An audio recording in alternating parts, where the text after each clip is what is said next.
नमस्कार. तर पहा, जबरदस्त अशी पावभाजी बनवली आहे. पूर्ण व्हिडिओ पहा. हे पाच बनवणार आहे याच्यामध्ये पहा याच्यामध्ये टाकले आहे फ्लावर, बटाटा आणि वाटाणा शिजायला घातला आणि फ्लावर वगैरे, हिरवी मिरची, टोमॅटो चिरून घेणार बारीक, शिमला मिर्च, टोमॅटो हे सर्व कच्चं चिरून घ्यायचं बारीक, कांदा, लसूण हे सर्व कच्चंच वापरायचं आहे. हे मिक्सरला आता बारीक घ्यायचं वाटून. कांदा, अद्रक, लसूण पेस्ट बनवायची. इकडं तेल ठेवलेलं आहे गरम करायला. आता कांदा लसूणची पेस्ट जी बनवली आहे अद्रकची, तेल चांगलं गरम होऊन द्यायचं भरपूर आणि आता त्याच्यामध्ये पेस्ट चांगली परतून घ्यायची 1 मिनिटभर. 1 मिनिट तरी चांगली अशी सारखी परतत राहायचं. गॅस पण एकदम फास्ट ठेवायचा. कच्चापणा गेला पाहिजे त्याचा कांदा लसूण अद्रकचा. आणि त्यानंतर त्याच्यामध्ये पहा टाकायचं मीठ, टाकायचं थोडं टाकायचं. नंतर पाहिजे तर नंतर तुम्ही टाकू शकता, खारट नाही झालं पाहिजे. हळद टाकायची अर्धा चमच. आणि मसाला तुम्ही, हा माझा मिक्स मसाला आहे सर्व, तर तुम्हाला पाहिजे तेवढं तुम्ही तिखट वापरू शकता. आता हे चांगलं मिक्स करून घ्यायचं थोडंसं. त्यानंतर पावभाजी मसाला, तुम्ही कुठलाही पावभाजी मसाला वापरू शकता. मी तर एव्हरेस्ट मसाल्यात वापरते कायमचं. आता ही मी पावभाजी 10 लोकांचं तरी पावभाजी होते पहा. तर एक मोठी पळी भरून हा मसाला मी घेतलेला आहे. तुम्ही तुमच्या आवडीनुसार घेऊ शकता, कारण थोडं जास्त वापरलं तर चांगली टेस्ट लागते पावभाजीची. आणि आता टाकली आहे काश्मीरी लाल मिर्च पावडर कलर येण्यासाठी थोडासा. आणि नाही टाकली तरीसुद्धा चालते. धनिया पावडर टाकली असेल धनिया पावडर तर टाका घरामध्ये, नसेल तर नाही टाकली तरीसुद्धा चालते. आता शिमला मिर्च आणि टोमॅटो थोडं उकळी आणून घेतली, त्याला पाण्यामध्ये शिजवून थोडंसं आपलं 2 मिनटासाठी उकडून घेतली. कारण ते कच्चेपणा ते परतण्यासाठी खूप वेळ जातो सारखाच, म्हणून असं उकडून घ्यायचं. सोपी पद्धत जास्त वेळ आपल्याला परतावं लागत नाही.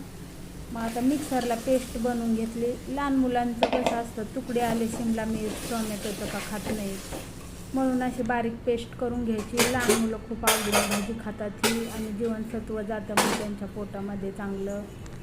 तर ही अशा पद्धतीने पावभाजी नक्की बनवा. इकडं शेंगामधला वाटाणा सोलून थोडं उकळून घेतला आहे. शेंगामधला वाटाणा डायरेक्ट टाकला तरी चालतं, कवळे वाटाणे असतील तर, पण थोडं उकळून घेतलं तर मऊ शिजून निघतात. आणि आता हा फ्लावर बटाटा चांगला कुकरला उकडून घेतला 2-3 शिट्ट्या देऊन. तर हे पहा अशा प्रकारे ग्लासने किंवा कशाने बारीक करून घ्यायचं, ते रगडून घ्यायचं चांगलं, किंवा मिक्सरमध्ये टाकायचं. मिक्सरमध्ये टाकण्यापेक्षा असंच रगडून घ्यायचं, लगेच बारीक होतं, लगेच शिजतो बटाटा फ्लावर. हे सर्व मिक्स करायचं मस्त. त्याला उकळी आली की त्याला छान असं वरून मग बारीक गॅस करायचा एकदम. थोडीशी उकळी फुटली का एकदम मिडियम गॅस करायचा.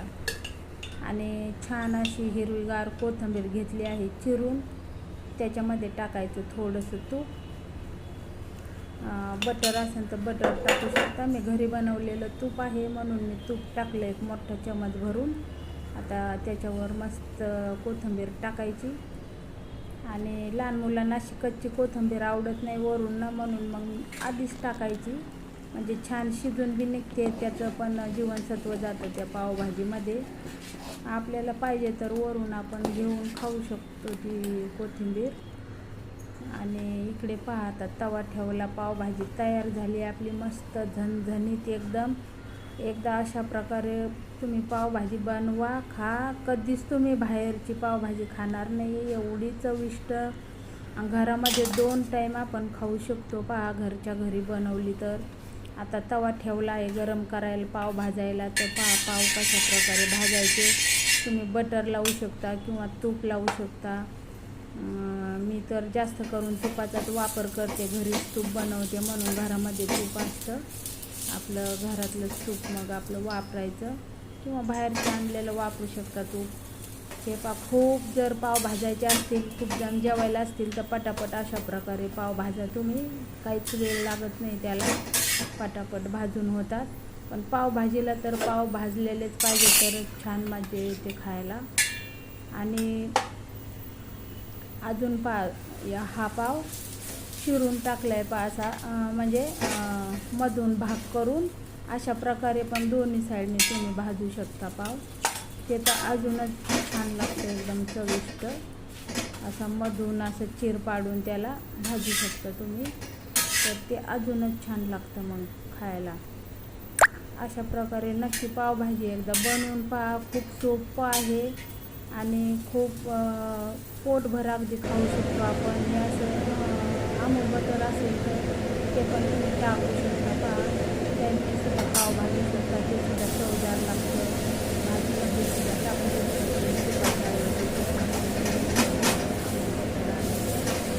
किंवा घरामध्ये तुम्ही लोणी बनवत असाल तर ते लोणी ठेवायचं फ्रीजरमध्ये, ते सुद्धा तुम्ही वापरू शकता, छान लागतं एकदम.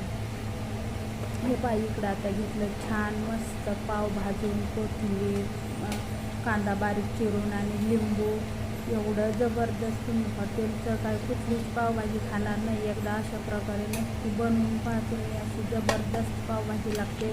व्हिडिओ आवडल्यास लाईक करा, शेअर करा, सबस्क्राईब करायला विसरू नका प्लीज. खूप छान आणि खूप कमी वेळामध्ये बनवलं जाते पावभाजी. काय जास्त याच्यामध्ये अवघड नाही आहे, खूप सोपी पद्धत आहे एकदम. तर व्हिडिओ आवडल्यास नक्की कमेंट करून सांगा कशी वाटली. तुम्ही स्वतः बनवा अशी पावभाजी आणि कमेंटमध्ये सांगा कशी झाली ते तुमची पावभाजी. तर खाऊन पाहिली पहा, काय जबरदस्त लागते, एवढी टेस्ट भारी झाली आहे ना, खूप म्हणजे खूपच. कोण पाहुणे आले घरी नाश्त्याला वगैरे जेवणच होऊ शकतं आपलं. हे खूप छान लागते अशी, घरच्या घरी अनलिमिटेड आपण खाऊ शकतो. धन्यवाद.